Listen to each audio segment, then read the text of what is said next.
parle, c'est bien, les apôtres ont parlé, c'est merveilleux, ce que Pierre a dit dans la parole de Dieu, c'est merveilleux. Ce que Jean a dit, c'est merveilleux, ce que Jacques a dit, c'est merveilleux, ce que Paul a dit, c'est merveilleux. Vous savez, dans la parole de Dieu, il y a une Bible qui s'appelle la Thompson. Hein, quand les hommes parlent, c'est écrit en noir. Mais quand c'est Jésus qui parle, il y a un accent, c'est différent, c'est en rouge. C'est le maître qui parle.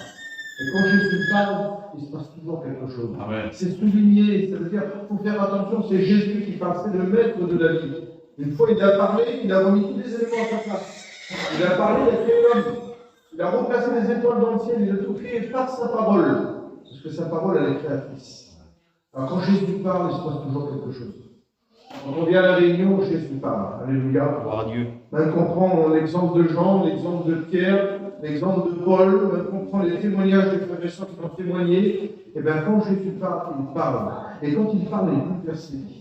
Et c'est pour ça qu'elle est faite la réunion. Et je crois que vous le savez, vu que vous êtes là, vous êtes venus écouter la parole de Dieu. Amen. Pas la parole d'un homme, parce qu'un homme, voilà, il parle, mais il ne peut rien apporter de bon. Jésus, c'est le roi des rois. C'est le Seigneur des seigneurs. Vous savez, il y a une grande dame en Angleterre qui est partie, une reine, elle avait jusqu'à 86 ans. Les gens l'ont adorée, les gens l'ont aimée, c'était leur reine en Angleterre. Mais qu'est-ce qu'elle a apporté aux gens? Rien du tout.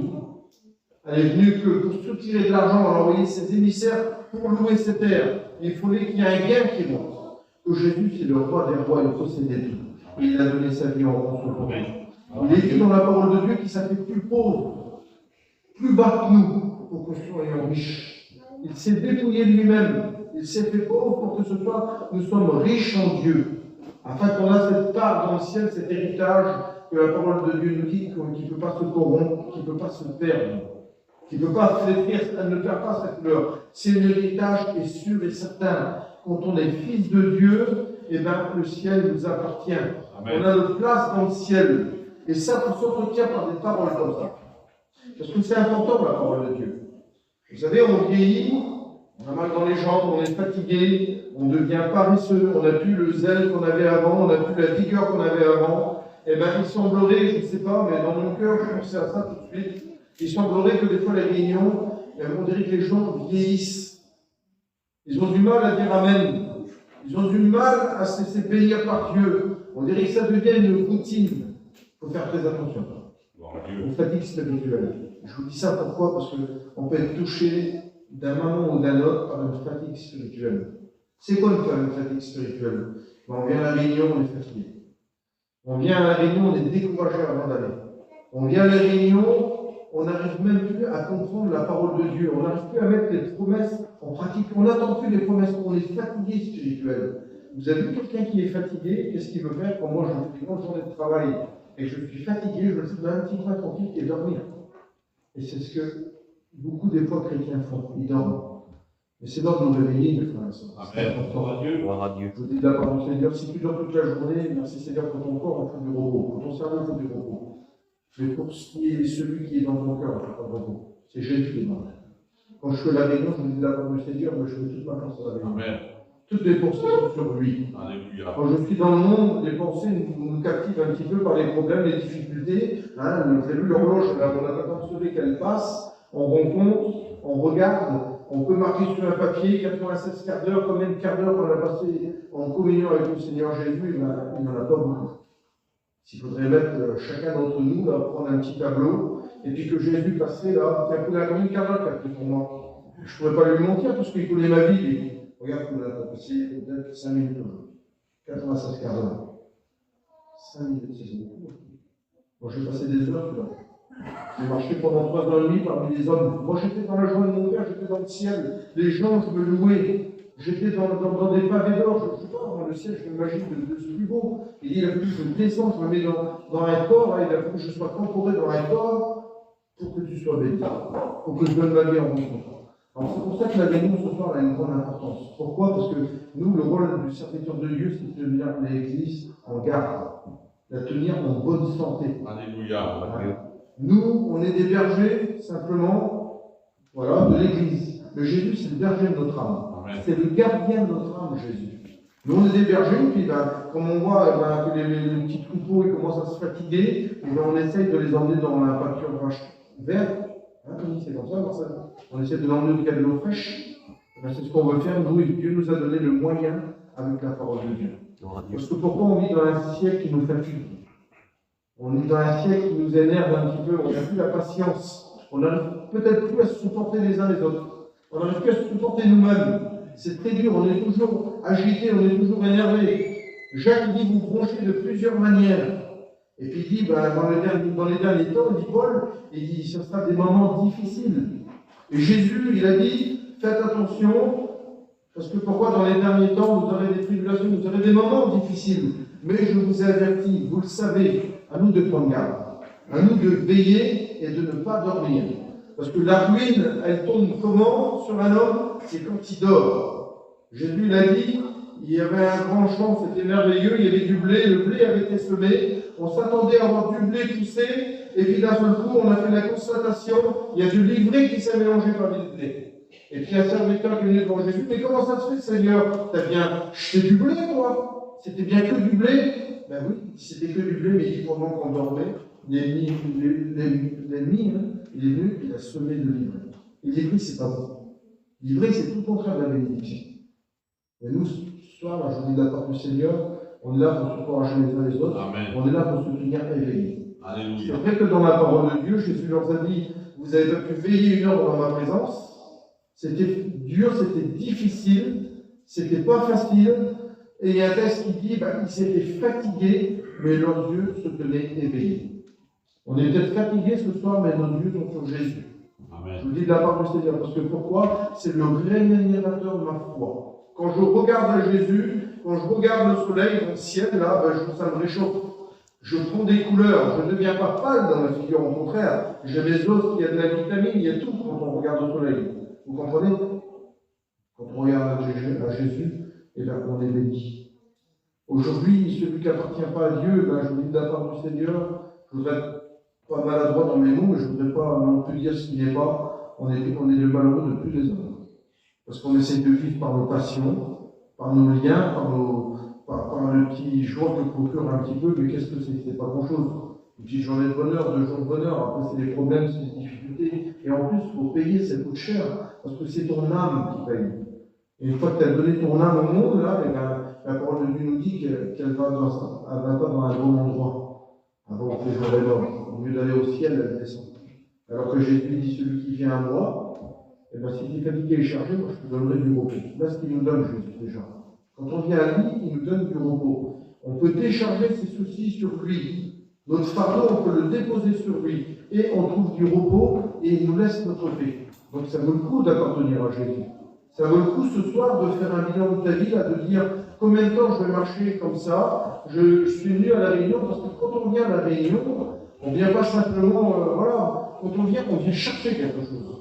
Quand on vient à la réunion, Jésus sait qui le suit, qui le cherche, il sait le Seigneur.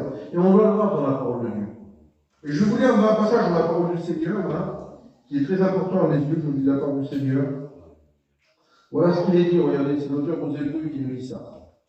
On va prendre, c'était tout ça, vous voyez, je vais faire un petit message, je vais lire les Écritures, c'est important, et puis je vais essayer de commenter ce qui est marqué, mais je vais donner toute l'action du Saint-Esprit.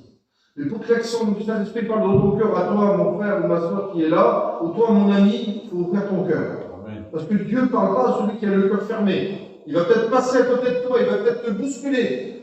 Mais voilà, il faut que ton cœur est ouvert. Mais si ton cœur est ouvert, il va te parler. Je vous dis la parole du Seigneur. Parce que peut-être que tu ne le sais pas, et je le comprends parce que moi je ne savais pas tout non plus. Le Saint-Esprit, c'est lui qui convainc les cœurs. C'est pas Poulain qui va te convaincre, que ce soit par des paroles, non. Je ne suis pas là pour convaincre, moi. C'est le Saint-Esprit qui convainc. Parce que lorsqu'un homme, des fois, il convainc, c'est pas suffisant. On part d'ici, cela dit, c'est beau, on est bien élancé, mais le Saint-Esprit ne nous a pas bénis. Donc, l'on demande d'oublier et on repart selon le train de ce monde. On repart toujours dans le train de ce monde-là, qui nous emmène toujours dans les conneries, dans les soucis de la vie et les problèmes, dans le péché. Mais lorsque le Saint-Esprit tape dans un cœur, et qui bouleverse un cœur, et qui vient parler à l'âme de la personne, c'est marqué. Je vous dis de la part du Seigneur que c'est marqué. On le verra ensemble dans la parole. Voilà ce qu'il est dit dans l'auteur aux Hébreux. Après avoir autrefois, à plusieurs reprises et à plusieurs manières parlé à nos pères, les prophètes, regardez ce qu'il est dit, c'est très important au verset 2. Dieu, dans ces derniers temps, nous a parlé par le Fils. Et il l'a établi héritier de toutes choses. Par lui, il a aussi créé l'univers. Regardez ce qu'il est dit au verset 3. Le Fils est le reflet de sa gloire et l'empreinte de sa personne. Vous savez c'est quoi l'empreinte? C'est l'empreinte. Eh bien, Jésus-Christ, quand il est venu sur la terre, c'était l'empreinte de Dieu. C'était le reflet de Dieu. Si Jean-Baptiste a préparé la voie du Seigneur, lui c'était le préparateur. Il prêchait, mais il préparait la voie de Dieu. Et quand Jésus est venu, il a parlé de l'amour de Dieu, c'était différent. Il a parlé de son Père, le royaume de son Père, ce qu'il y avait au ciel, qu'est-ce qu'il y avait pour l'homme, quelle situation était l'homme. Eh bien, Jean-Baptiste, c'était bien, c'était la loi, c'était Moïse qui régnait, mais quand Jésus est venu, c'était différent. Amen. Et puis Jean l'a dit, la loi est venue par Moïse, mais la grâce et la vérité est venue par qui? Par Jésus-Christ. La grâce est venue par Jésus dans la vérité. Parce que pourquoi il y a beaucoup de gens qui se croient sauvés, qui croient aller au ciel, ou qui croient avoir une maison dans le ciel, ou qui croient de s'arranger et de magouiller avec Dieu en voulant dire Dieu, tu m'as laissé toute ma vie sur le côté comme ça. Et puis là maintenant, moi, tu ne m'as pas parlé, tu ne m'as pas montré, tu ne m'as pas fait voir de miracle. Mais la parole de Dieu nous dit au contraire que dans les derniers temps, Dieu nous a parlé par son Fils. Et Jésus, qu'est-ce qu'il a dit? Il a dit celui qui vient à moi, eh ben, vivra, même s'il meurt. Il a dit celui qui vient à moi, ben, je lui laisserai ma paix. Il dit celui qui est avec moi, ben, il est avec moi. Il dit celui qui est contre moi, il sera contre moi. Et puis Jésus l'a dit dans Jean 3,16, car Dieu a tant aimé le monde qu'il a donné son Fils unique afin que quiconque croit en lui ne périt pas, mais qui ait la vie éternelle. Il n'a pas donné son Fils pour que les gens meurent et qu'ils restent sur cette terre. Il a donné son Fils parce que, pourquoi? Il fallait payer la rançon du péché. Toi, mon ami, tu as une rançon sur ta tête. Que tu veux ou tu ne veux pas. Tu es coupable, tu es condamnable parce que tu es pécheur et privé de la gloire de Dieu. Mais tu vas me dire, comment toi, tu es sauvé, toi? Oui, moi, je suis sauvé, j'ai accepté le Seigneur Jésus. Qu'est-ce que tu as fait? Tu as fait quoi? Tu as payé? Non, je n'ai rien fait. J'ai dit oui à Jésus, je lui ai levé la main et j'ai donné mon cœur. C'était tout simplement ça. Et toi, sur ta chaise, peut-être que tu as l'orgueil de dire, parce que les orgueilleux, c'est comme ça. Il n'a pas beaucoup d'orgueil, mais pourquoi il est sauvé, lui? Parce que moi, j'ai accepté la grâce. Et pourquoi toi, tu ne serais pas sauvé? Parce que tu ne laisses pas Jésus parler à ton cœur. Parce que Pierre, il dit, si vous avez goûté, dans la première épître de Pierre au chapitre 2, il dit, si vous avez goûté, le Seigneur est bon, ben venez à lui. Amen.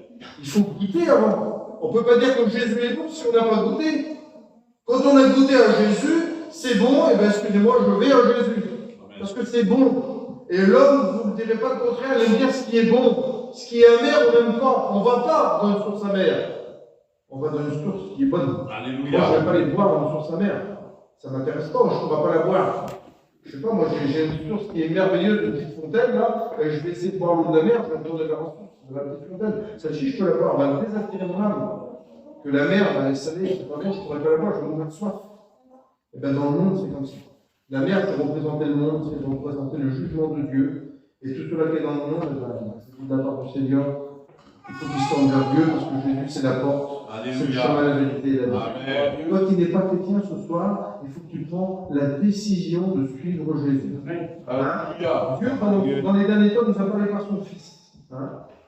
Et puis regardez ce qu'il est dit dans la parole de Dieu. Je vous ai dit ça parce que, vous savez, Jésus, c'est celui qui suit. Et c'est marqué dans la parole de Dieu. Ça veut dire, comment pour un, il peut savoir? Jésus, il a la faculté, il est Dieu, il connaît tout. Il est omniscient, il est omniprésent, il est omnipotent, il sait tout, il connaît tout, et il peut tout, Seigneur. Oui, mais est-ce qu'il me connaît, mon sous ma chaise ce soir? Oui, il connaît. Parce qu'il est dit dans la parole de Dieu, dans le psaume, il dit que Dieu, en haut du ciel, de son ciel là, il regarde s'il y a un homme ou une femme intelligente qui cherche Dieu. Voilà comment l'homme doit être. Un homme intelligent, c'est celui qui cherche Dieu. Dieu dit un homme intelligent, c'est celui qui me cherche. L'insensé va à la perdition. Il dit l'insensé prend le chemin de la fosse, il creuse et il tombe dedans tout seul. Il faut que tu as Jésus sur ton chemin. Amen. Et puis d'un seul coup, il y a un fait qui s'est passé. Dans la parole de Dieu, dans l'évangile, Jean a écrit ça. Regardez. Dans le premier livre de Jean, au verset 15, il dit ça. Jean lui a rendu témoignage et il s'est écrié, c'est celui que j'ai dit, celui qui vient après moi m'a précédé. C'est-à-dire, il parle de Jésus, il m'a précédé, il était avant moi, il était placé avant moi. Il dit, moi je suis Jean, je suis celui dont la voix qui crie dans le désert. Jean, c'était l'instrument de Dieu, et Dieu l'emmenait dans le désert et criait. Qu'est-ce que tu criais? C'est quoi que tu criais, Jean? Eh bien, moi, je criais la repentance. Il fallait se repentir et il fallait se baptiser. Et puis Jean, quand on venait devant Jean pour se baptiser, là, devant la multitude qui était là, il fallait confesser ses péchés à Jean. Il fallait confesser, il fallait dire ce qu'on avait fait. Que Jésus, c'est différent. Jésus connaît ton cœur. Tu laisses ta main, il n'a pas besoin, il connaît tout. Amen. Jean ne connaissait pas les péchés. Pourquoi tu viens, toi? Ben moi, je fais ça, le baptême. Tu te repens, oui. Parce que pourquoi il prêchait la repentance? Le pardon et la repentance. C'était ça que le Seigneur Jésus avait venu après. Il n'a pas changé celui de Jean. Hein. C'était le pardon et la repentance. Il a continué. Mais la différence qu'il y a, c'était plus Jean. Jean ne pouvait rien faire pour les hommes. Moi, je ne peux rien faire pour toi. Je suis un peu comme Jean ce soir. Je ne peux rien faire pour toi. Mais Jésus peut tout. Parce que lorsque on venait devant Jean, ben, qu'est-ce qu'il faisait? Jean, il baptisait simplement pour nous. Mais lorsqu'un malade venait devant Jésus, comme le boiteux est venu devant Jésus, ben, il l'a pris, il l'a relevé, il est parti guéri. Comme l'aveugle est venu devant Jésus, il a pris la boue, il a été baptisé dans le désert, il a vu. Comme il a touché, que la mort passée, il a touché le sacré du petit enfant, là, il est revenu. C'est ça Jésus. Amen. C'était différent. Lorsque le lépreux est venu devant Jésus et qu'il lui a dit dans un ton suppliant, qu'est-ce que tu veux que je te fais? Je veux être guéri. Ben vas-y, t'es guéri. Alléluia. C'est différent. C'est pour ça que Jésus, partout où il passait, la parole de Dieu nous dit que le miracle, les prodiges se faisaient, le comportement changeait. Il y a des gens qui sont venus devant les huissiers, vous n'avez pas arrêté Jésus? Non, on n'a pas arrêté Jésus. Pourquoi? Jamais homme n'a parlé contre cet homme. C'était impossible de l'arrêter, parce que son temps n'était pas venu. Jamais homme a parlé comme cet homme. Tout le monde l'applaudissait. Tout le monde faisait des éloges de Jésus. Et puis d'un seul coup, tout le monde à la croix était capable de dire oui, crucifiez-le, c'est un imposteur. Voilà le cœur de l'homme comment il est. Il peut applaudir Jésus et 5 minutes après, il va dire oui, mettez-le à mort. C'est ça un homme. Un homme, le cœur de l'homme, le meilleur du cœur de l'homme, il est comme un buisson d'épines. Vous avez vu, un buisson d'épines, une rose, c'est pas facile à pénétrer dedans. Et bien Jésus, il est capable de mettre la main dans ton cœur, même que ton cœur est épineux là-bas, et puis il est capable de faire du ménage. Il est capable de mettre ça propre, le Seigneur. Parce que pourquoi? Il veut te bénir ce soir. Alléluia. Et puis nous qui est un petit peu peut-être fatigués, là, je ne sais pas comment vous allez l'assemblée ce soir, je ne sais pas, je ne connais pas ton cœur, mais il y a des gens qui sont fatigués. Il y a des gens qui sont fatigués, pourquoi? Parce que par les problèmes, les soucis de la vie, par le temps que je vous ai dit que le monde du prend, là, ils sont fatigués. On n'a plus le temps de prier, on n'a plus le temps de rester en communion avec le Seigneur Jésus, on n'a plus le temps de parler de l'amour de Jésus. On n'a plus le temps, on pense qu'à nous. Et c'est pour ça qu'on se fatigue. C'est pour ça que Jésus l'a dit, celui qui pousse et qui regarde en arrière, il faudrait qu'il fasse attention. Parce qu'il ne pourra pas rentrer dans le royaume des cieux. Et aujourd'hui, on dirait qu'on a tendance à pousser. On a la réunion, on pousse, mais on regarde en arrière. Et c'est pas bon de regarder en arrière. Il y a combien de chrétiens qui poussent et qui regardent en arrière? Ah tiens, moi j'aurais dû rester agréable. Ah ben j'aurais pu, tu sais, hein, j'ai vu un petit apéro, j'en aurais vu ça, c'était comme un lieu. Ah tiens, je pourrais faire ça, je pourrais faire comme ça. Il y a plein de choses qu'on pourrait faire. Mais on pousse, on regarde en arrière. Et Jésus nous dit, ben, c'est pas celui qui pousse en arrière qui regarde en arrière qui va rentrer dans la... C'est celui qui pousse en avant. Oubliez en arrière et puis regardez le présent devant nous. Parce que lorsqu'on regarde au présent, on regarde à l'avenir, on regarde au ciel. Le présent, c'est quoi? C'est des promesses de Dieu. C'est fatigué, mais prends courage. Amen. Je sais pas moi ce que tu as besoin, mais mets ta confiance au Seigneur, puis il agira, nous dit la parole. Gloire à Dieu. Mais il faut mettre sa confiance en Dieu. Alléluia. Alors là, regardez ce qu'il est dit. Hein, j'ai dit ça, Jean, celui qui a rendu le témoignage, c'est de prier, dont je l'ai dit, celui qui vient après moi m'a précédé, car il était avant moi. Regardez ce qu'il dit au verset 16. Nous avons tous reçu de sa plénitude et grâce sur grâce. Car la loi a été donnée par Moïse et la grâce et la vérité sont venues par Jésus-Christ. Personne n'a jamais vu Dieu. Dieu le Fils unique, dans le sein du Père, c'est celui qui l'a fait connaître. Et nous lui rendons témoignage. Amen. Et puis d'un seul coup, il s'est passé quelque chose. Jean, d'après Jésus, c'est le plus grand homme qu'il y a eu. Parce que Jésus, on a fait l'éloge de Jean, et il dit, il n'y a pas eu plus grand que Jean qui est né d'une femme. C'était un homme extraordinaire, Jean. Il nous révèle comme ça dans la parole que les gens aimaient bien passer 1 heure dans sa présence. C'était une chose terrible de passer 1 heure dans la présence de Dieu. Alors ses disciples étaient là, Jean avait des disciples, comme nous on a nos petits copains là, et puis d'un seul coup, il y a Jésus qui est là. Et Jésus passe. Et puis quand Jésus passe, là, regardez ce qu'il est dit, au verset 29. Le lendemain, il vit Jésus venant à lui et dit, voici, c'est les gens qui parlent, voici l'agneau de Dieu qui ôte le péché du monde. C'est lui donc que je vous ai dit qui vient, un homme qui m'a précédé. Et un petit peu plus loin, regardez ce qu'il est dit. Au verset 35. Le lendemain, Jean était encore là avec ses 2 disciples. Et ayant regardé Jésus qui passait, il dit, voilà l'agneau de Dieu. Voilà ce qu'il est dit, Jean. Il dit, voilà l'agneau de Dieu. Et puis d'un seul coup, regardez ce qu'il est dit ça. Au verset 37. Les 2 disciples l'entendirent prononcer ces paroles et ils suivirent Jésus. Jean dit, voilà, c'est l'agneau de Dieu. Et puis d'un seul coup, les disciples, ils disent rien, ils suivent Jésus. Ils ne demandent rien, Jésus demande rien, et là, ils suivent Jésus. Et puis d'un seul coup, regardez ce qui se passe. Jésus se retourna. Les disciples, ils sont là, ils suivent Jésus. Et Jésus se retourna, et regardez ce qu'il est dit. Jésus se retourna, et voyant qu'ils le suivaient, leur dit, que cherchez-vous? Il leur pose une question. Comme toi, que cherches-tu ce soir? C'est quoi ta demande? Que cherchez-vous? Pourquoi vous me suivez? Parce que lorsqu'on suit Jésus, on suit Jésus pour quelque chose. Et regardez ce qu'il est dit. Jésus se retourna, et voyant qu'ils le suivaient, il leur dit, que cherchez-vous? Et eux, il n'y a qu'un disciple qui peut dire ça. Je vous dis de la part du Seigneur. Il n'y a que quelqu'un qui aime Dieu, qui aime Jésus, qui a dans son cœur la consécration et la certitude que c'est Dieu. Regardez ce qu'il est dit. Il lui répondit, Rabbi, ce qui signifie maître, où demeures-tu? Jésus leur dit, venez, leur dit-il, et voyez. Où demeures-tu? Où demeures-tu, Seigneur? Il y a un homme dans la parole de Dieu qui est venu devant Jésus, il s'est crié devant tout le monde là, ah Seigneur, je te suis prêt partout où tu vas, nous. Ah, c'était merveilleux ce homme-là.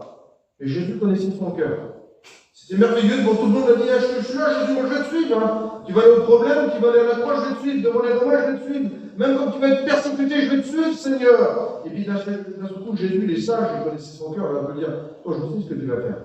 Jésus lui a dit, les renards ont des tanières et les oiseaux ont des nids. Et le Fils de l'homme n'a pas un endroit pour reposer sa tête. Et puis bien sûr, cet homme-là, on n'entend plus parler. Pourtant, il avait une belle voix devant ses compagnons, il a dit, moi je suis Jésus. Mais comme Jésus l'a mis en évidence, on ne l'a plus entendu parler. Parce que pourquoi, lorsqu'on suit Jésus, il sait le Seigneur Jésus. Il y a des gens qui sont là parce que voilà, ils sont à la réunion peut-être, mais ils ne suivent pas Jésus. Un petit peu comme cette femme. Vous savez l'épisode de cette femme qui était malade depuis 12 ans. La parole de Dieu nous dit qu'il y avait une foule énorme là.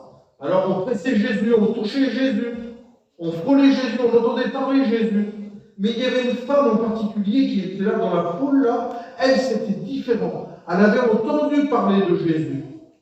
Et puis elle, dans son cœur, elle, c'était la certitude. Parce qu'il fallait que son cœur est certain pour s'approcher de Jésus et toucher le bord de son vêtement. Imaginez-vous la foi que devait avoir cette femme-là. C'était une femme malade. Elle nous dit la parole de Dieu qu'elle avait gaspillé tout son argent dans les médecins et ça n'allait pas en s'améliorant. C'était de plus pire en plus pire. La maladie était de plus pire en plus pire. Et d'un seul coup, elle entend parler Jésus, elle entend les miracles, les prodiges. Assez que sa solution à elle, sa bénédiction, sa grâce qui passe, c'est prendre le vêtement de Jésus. Mais c'est pas facile, il y a une foule qui est là. Et puis il y a le doute qui est dans elle. Est-ce qu'il va me guérir, est-ce qu'il ne va pas me guérir? Elle décide de s'approcher de Jésus. Et quand elle s'approche de Jésus, elle prend son vêtement en bas là. Et elle chante. Et Jésus dit, quelqu'un m'a touché. Et puis les disciples sont là, mais Seigneur, qui t'a touché? Regarde. Il sait quand Jésus, il y a quelqu'un qui le suit, qui le touche, qui veut être béni. Je vous dis de la part du Seigneur, il connaît ton cœur ce soir. Il connaît les dispositions de ton cœur. Ici, si ton cœur est vrai. Il connaît mon cœur à moi, il connaît le cœur de mes frères. Ici, si c'est vrai ou pas vrai. Et d'un seul coup, Jésus se retourna et dit, qui m'a touché? Il dit, il y a quelque chose qui est sorti de moi, mais même, regarde, tout le monde te presse. Oui, mais quelqu'un qui a touché. Et puis moi, j'ai compris que cette femme-là, c'est pas simplement la chair qui l'a touché. C'est pas que sa main. C'est son âme qui a touché Jésus. Et lorsque notre âme touche Jésus, c'est notre cœur qui touche Jésus. Et quand on touche Jésus, on repart béni. Cette femme-là, en voulant dire Dieu, je n'ai pas pu faire autrement. Il y a quelque chose qui est sorti de moi parce que c'est son âme qui l'a touché. Et elle est repartie bénie. Alléluia. Et puis elle dit, bah, j'étais malade, tu m'as pas guéri. C'est ça Jésus. Amen. Et puis d'un seul coup, Jésus leur dit ça, venez, leur dit-il, et voyez. Et puis regardez ce qui est bien. Comme Jésus te dit ce soir, eh bien toi, tu es fatigué, ben viens à Jésus. Suis Jésus, engage-toi avec Jésus. Attends pas que le ciel se rouvre, il a déjà été ouvert. Quand Jésus a été sur la croix, la parole de Dieu nous dit que le voile du temple s'est déchiré de haut en bas. Ça nous signifie que le ciel est ouvert maintenant. La grâce, elle coule. Amen. Et puis tu peux t'approcher du trône de la grâce. Quand je vous ai dit, l'exemple de Pierre, si vous avez écouté que le Seigneur est bon, ben approchez-vous de lui. Amen. Il faut s'approcher de lui. Parce que si vous négligez cette grâce, comment vous allez faire? Si on néglige un si grand salut. Négliger, c'est quoi? Eh bien, c'est négliger Jésus. Négliger le salut, c'est quoi? C'est de dire, mon Seigneur, pour moi, je t'accepte ça parce que je ne suis pas capable de m'emmener au ciel. Tu n'es pas capable de bénir ma vie, tu n'es pas capable de bénir mon foyer, tu n'es pas capable de bénir ma tristesse, tu n'es pas capable de bénir mes liens, de les faire tomber. C'est de faire le Seigneur Jésus menteur. Parce que tu veux t'en tirer par toi-même. Mais l'homme, il s'en tire jusqu'à 70, 80 ans, 90, 96, comme la reine qui est morte. Et puis d'un seul coup, le fil de vie est coupé, et là, on rentre en jugement. Et puis là, après, il faut rendre compte avec Dieu. Là, les livres sont ouverts et tu ne pourras pas tricher. Et si tu acceptes Jésus, ce soir, je te dis, c'est très important que tu l'amour au Seigneur. Parce que ton nom est marqué dans le livre de vie. Et c'est ça le plus important. Gloire à Dieu. Et puis d'un seul coup, Jésus dit, venez, voyez, ils y allèrent, ils vivent, et ils demeurèrent, et ils restèrent. Ils vivent, ils demeurèrent, et ils restèrent. Quand on vient à Jésus, quand on dit oui à Jésus, qu'on lève notre main et qu'on a passé par les eaux du baptême, qu'on a donné notre cœur à Dieu, c'est pas le temps d'une réunion, c'est pas le temps d'une mission l'été, c'est pas le temps d'une hiver à Vannes, c'est rester avec Jésus. Et on suit Jésus, parce que pourquoi? Eh bien Jésus, au chapitre de Matthieu, au verset chapitre 16, il dit celui qui veut me suivre, qu'est-ce qu'il faut faire Jésus? Eh bien il faut qu'il renonce à lui-même. Qu'il se charge de sa croix tous les jours et qu'il me suive. Gloire à Dieu. C'est ça, un chrétien. Il suit Jésus.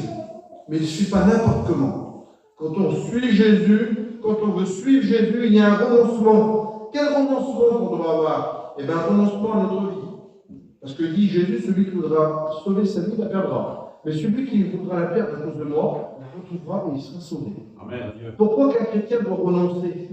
Pourquoi quelqu'un qui doit venir ici, eh bien, qui n'est pas chrétien, quand il accepte Jésus, il doit renoncer à certains trucs, certaines choses. Parce que pourquoi? Toutes tes vanités, poursuites du vent. Tes passions, je ne sais pas moi, c'était le tiercé, les casinos, c'était plein de choses. Eh bien, j'étais captif parce que mon cœur était quoi? Était une citerne crevassée. On avait beau mettre des choses dedans, eh bien, ça coulait tout le temps. Vous savez, vous prenez un bidon, vous mettez 50 tout dedans, vous allez pas le remplir, ça coulera, il sera irremplissable. Ben, le Jésus pour mon cœur, je ne l'ai pas. Il brise et qu'il ne l'ait pas, qu'il en fait un autre. Il faut déverser la bénédiction dedans. Amen. Pour garder. Gloire à Parce que Dieu. quand Jésus bénit, c'est pour garder. On ne vient pas à la réunion béni et on ne repart pas, on donne ça à tout le monde, c'est pas comme ça. Et le lendemain, on ne se souvient plus. On le voit et on sait que c'est comme ça. La parole de Dieu nous met en garde. Mais c'est toi. C'est toi Jésus. Moi, tu peux me dire, je suis béni pour massacrer, je passe le dos du baptême. Et puis 2 jours après, ben, tu peux fumer, tu peux boire, tu peux brûler. Mais c'est pas moi qui va rendre compte. C'est à Jésus. C'est pas à l'église que tu vas me rendre compte, c'est à Jésus. Tu sais, quand tu te fais attraper pour un vol et que tu passes au tribunal, tu es devant le juge, tu ne pourras pas dire c'est pas moi, monsieur juge. Ah si, c'est ta convocation, c'est ta déposition. J'ai le poil. T'es foutu. Il est ça, tu pourras dire ce que tu veux. Lui, il se base à la déposition, ce qui a été marqué par les gendarmes. Et bien toi, aujourd'hui, tu es marqué par le péché. Et tu es jugeable et condamnable. Mais si tu renonces à toi-même, et que tu veux te charger de la croix de Jésus, là, tu deviendras un disciple. Et puis Jésus va se retourner, il va te dire, que cherches-tu? Pourquoi me cites-tu? Et bien tu pourras l'appeler maître. T'es où maître? Je suis dans le ciel. Viens et vois. Voilà ce qu'il veut dire Jésus. Viens. Jésus ne force personne, Jésus ne met de pression à personne, il dit venez et voyez. Et lorsque la parole de Dieu nous dit, ils y allèrent, ils vivent et ils restèrent. Alléluia. Et puis, il y a quelque chose de précis. J'ai vu ça des dizaines de fois, je l'ai lu des dizaines de fois, mais je n'avais jamais fait attention. Regardez ce qu'il est dit. Ils restèrent auprès de lui ce jour, et quand on reste auprès de Jésus, eh bien, il y a quelque chose qui se fait dans un cœur. Il y a un impact. Même la minute, on la connaît. C'était environ la 10e heure. La Bible note l'heure où ils ont suivi Jésus. C'était la 10e heure. Moi, je me rappellerai tout le temps de ma vie quand j'étais dans mon camion, que l'Esprit de Dieu m'a tombé sur ma vie parce que j'avais prié le Seigneur, que je voulais la paix à la réunion. Et bien, quand Dieu m'avait dit, je me rappelle, c'était le matin, c'était à peu près 8 heures, je me rappellerai tout le temps de ma vie des jours. Il y a 15 ans de ça. Je me rappellerai comme si ça serait aujourd'hui, ça m'a marqué. Et bien, la parole de Dieu, l'évangile, elle marque l'heure où ils ont rencontré Jésus, où ils ont resté avec Jésus. C'est ça une réelle rencontre avec Jésus. C'est pas nos rencontres particulières, c'est pas nos rencontres comme certains hommes, c'est on rencontre le maître de la vie. Et puis lui, il connaît ton cœur. Quand il parle à ton cœur et que tu veux qu'il demeure sur ta vie, il vient et il frappe ton cœur et puis t'es marqué. À l'heure exacte, t'es marqué. Parce que pourquoi? Quand Jésus parle, ça marque. Il ne parle pas pour rien dire, le Seigneur. Quand il parle, c'est pour serrer l'homme, parce que l'homme, il est douteux. L'homme, il a plein de doutes dans sa vie. L'homme, il n'a pas beaucoup de foi. Il faut que Jésus le serre et qu'il marque. Comme une blessure. Vous voyez, on se fait mal, s'il n'y a pas de blessure, là, on n'y pense plus. Mais lorsqu'on a une grosse blessure et qu'on voit cette coupure sur 15 cm, là, non, moi je me rappelle de cette blessure, quel mal que j'avais. Ah oui, elle est là. Et bien Jésus, c'est pareil. Quand le Saint-Esprit vient frapper un cœur, il marque. Alors à Dieu. Alors je ne sais pas qu'est-ce que tu veux faire de Jésus ce soir, mais aujourd'hui, il nous dit la parole de Dieu, il y a 2000 ans en arrière, qu'il a, dans les derniers temps, il a parlé par son Fils. Et nous prêchons le Fils. Amen. Nous prêchons la parole de Dieu. Amen. Parce que la parole de Dieu, elle est véritable, c'est le fondement. Nous, on se repose sur la parole de Dieu. Le prix de notre salut, c'est par la foi, c'est par la parole de Dieu. Quand je suis fatigué, qu'est-ce que je fais pas pour dire que je suis fatigué? Je lis la Bible. Et je m'encourage parce qu'il y a plein de promesses. Parce que pourquoi? Il m'a laissé une lettre. Je ne sais pas, moi par exemple, je ne veux pas être trop compliqué, puis on va prier le Seigneur. Je fréquente, il y a 300 ans en arrière, il n'y avait pas de téléphone. Alors j'envoie une lettre. Hop, ah ben, ah oui, il n'est pas là. Vu qu'il n'est pas là, je vais lire la lettre. Je vais la lire, je vais la relire. Et bien Jésus, il est avec nous, mais on ne le voit pas. Alors il m'a laissé quelque chose, ben, je lis. Je lis qu'est-ce qu'il a laissé pour moi. Et vous avez vu une lettre que tu envoies à ta fiancée, tu ne vas pas dire, en fait, t'es une vilaine, t'es moche, tu t'aimes pas. Non, t'es merveilleuse. Dès que je peux, je vais venir. Je vais prendre soin de toi. Ben, je ne sais pas, moi, on va tout ce qu'il y a de plus beau, vous comprenez bien. Et bien Jésus nous a laissé tout ce qu'il y a de plus beau dans la vie. Amen. Pourquoi? Pour bénir l'homme. Alléluia. Pourquoi? Parce que le plus beau qu'il nous a laissé, c'est ce qu'il nous a dit. Il dit, je m'en vais dans Jean 14, vous préparez une place. Amen. Si ça serait pas vrai, il dit comme un ami, je vous l'aurais dit. Mais il dit, je m'en vais vous préparer une place. Et quand je reviendrai, je vous prendrai avec moi. Parce que dans la maison de mon père, il y a plusieurs places, il y a plusieurs demeures. Il y a la tienne qui va être préparée. À la condition que tu le veux ce soir. Gloire à Dieu. Moi, je ne sais pas, qu'est-ce que tu veux faire Jésus ce soir? C'est pas demain qu'on fait la paix avec Jésus. C'est pas après-demain qu'on fait la paix avec Jésus. C'est tout de suite qu'on va faire la paix avec Jésus. Moi, je ne vais pas dire demain, après-demain, dans 8 jours, parce que l'homme est un auditeur oublieux. Il faut faire la paix avec Jésus. Et c'est tout de suite, parce que pourquoi ton salut est en jeu? Et puis Jésus, c'est l'issue ce soir. Et puis vous, frères et sœurs qui êtes fatigués, peut-être chargés, ben venez à Jésus, vous aurez du repos. Parce que lorsque je vous dis de la part du Seigneur, lorsqu'on a du mal à dire Amen, lorsqu'on a du mal à chanter un cantique, lorsqu'on a du mal à venir témoigner dans la fatigue spirituelle, on a besoin de la grâce du Seigneur. Alléluia. On a besoin de venir à la source et de se désaltérer. Amen. Alors on va faire comme la Samaritaine. Hein? La Samaritaine, elle lui a dit, mais t'as rien pour puiser. Nous, on n'avait rien. On n'a rien pour puiser. Et Jésus l'a dit, si tu connaissais le don de Dieu et celui qui te parle, c'est toi qui vas le demander. Alors on va demander à Jésus ce soir. Alléluia. On va faire comme la Samaritaine. Hein? On va aller écouter le conseil de Jésus, on va demander à Jésus. Jésus lui a dit, tu demanderais, et celui que tu demanderas te donnera de l'eau vive. C'est-à-dire le petit puits là, tu en auras tout le temps, tu auras toujours soif. Mais celle-ci que je vais te donner ce soir, là, c'est l'eau qui va gérer jusqu'à dans la vie éternelle. Celle-ci, elle va désaltérer ton cœur. Et tu n'auras plus jamais soif. Je te dis la parole du Seigneur. Et c'est celle-ci qu'il faut demander. Et puis on peut la demander ensemble ce soir. Et puis nous, on peut te donner un coup de main.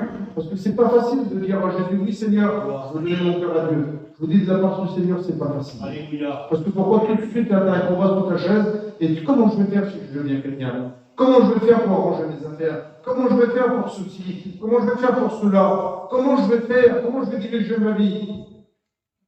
Mais Jésus dit, prends courage, viens, et dit, je te bénirai. Venez à moi, vous qui êtes fatigués et chargés, et je vous donnerai du repos. Amen. Il dit, ne vous inquiétez pas pour le vêtement, ne vous inquiétez pas pour le toit, ne vous inquiétez pas pour tout ça. Il dit, c'est des choses du monde. Il dit, votre Père Céleste, c'est de quoi vous avez besoin. Il prend l'exemple d'un petit oiseau, c'est pas grand-chose. Hein. Il aurait les oiseaux du ciel. Ils ne sèment, ils ne moissonnent, et cependant, votre Père prend soin d'eux. Alors, à combien de nous on a plus de valeur qu'un petit enfant? Alors, ce soir, je crois qu'on va baisser notre tête ensemble, et on va demander de nos vies à Jésus, alléluia. Hein, pendant que je chante un petit cantique, hein, les chrétiens ils vont prier le Seigneur, et je crois que c'est le moment de prier Dieu plus que jamais. C'est le moment de s'accrocher à lui. C'est le moment de dire, Seigneur, ben, je suis là, je veux m'accrocher à toi. Je ne veux pas regarder à droite, je ne veux pas regarder à gauche, parce que si je regarde à droite et à gauche, je vais être flottant, je vais basculer dans le monde là. Non, je veux regarder à Jésus. Alléluia, parce qu'il faut regarder à Jésus. Quand on regarde à Jésus, nos regards sont rayonnants de joie. Quand on regarde nos problèmes, on est déstabilisé. Les soucis, les maladies, les difficultés, eh ben, ça nous déstabilise. Mais lorsque je regarde à Jésus, ben, je reprends courage. Je reprends du souffle, je reprends de la vigueur dans mes membres. Parce que pourquoi? Quand je regarde à lui, eh ben, je suis rayonnant de joie. Alléluia. Alors, on commence à prier le Seigneur ensemble.